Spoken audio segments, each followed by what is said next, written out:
Pregunta número 63. Estábamos discutiendo la ira en nuestro grupo de estudio y se sugirió que para experimentar la ira, no la expresaríamos externamente, sino que, como nos anima el curso, estaríamos por encima del campo de batalla.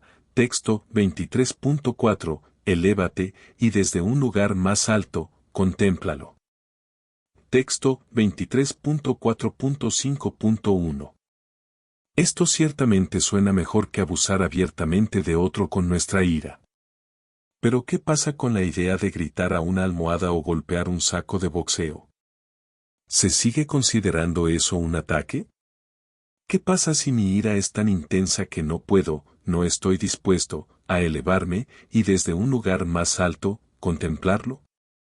Respuesta: su pregunta sugiere una confusión que muchos estudiantes hacen a menudo en su trabajo con el curso. El curso, como el Espíritu Santo, solo se ocupa del contenido, pensamiento, y no de la forma, comportamiento. Si estoy en conflicto y siento ira, ya no estoy en paz, ya sea que actúe sobre esa ira o no. La ira y el ataque están en la mente y ahí es donde se necesita la corrección. Ser lo suficientemente disciplinado como para no actuar la ira o dirigirla a un objeto inanimado, como una almohada o un saco de boxeo, en lugar de a una persona.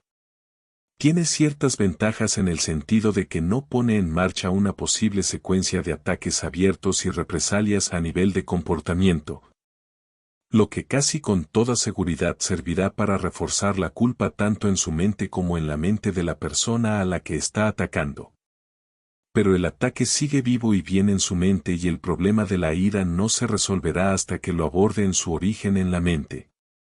Esto implicará reconocer que sus sentimientos de ira y pensamientos de ataque no tienen nada que ver con la otra persona a la que se dirigen esos sentimientos y por quien parecen haber sido provocados.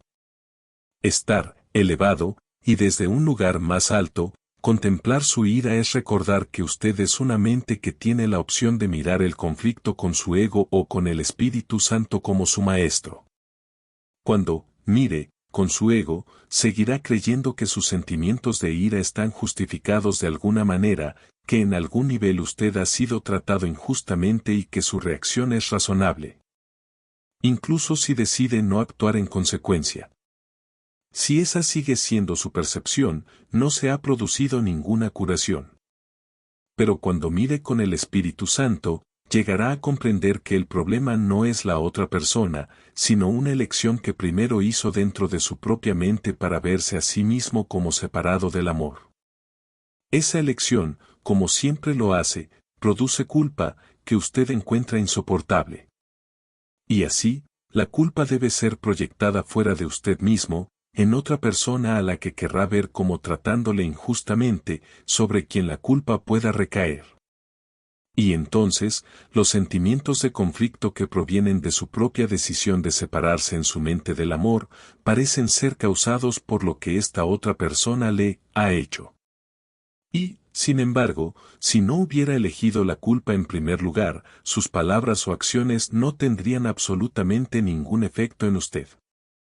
El hecho es que solo parecen hablarle de su decisión previa de recurrir a su ego y alejarse del amor.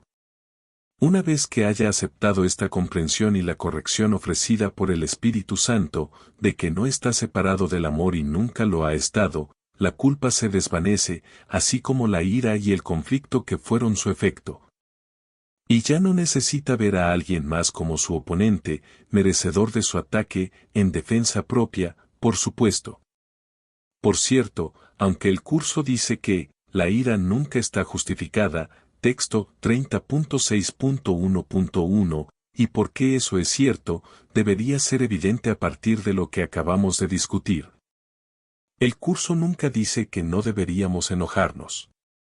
De hecho, gran parte del curso está dirigido a decirnos qué sucede cuando nos enojamos y cómo puede ser corregido.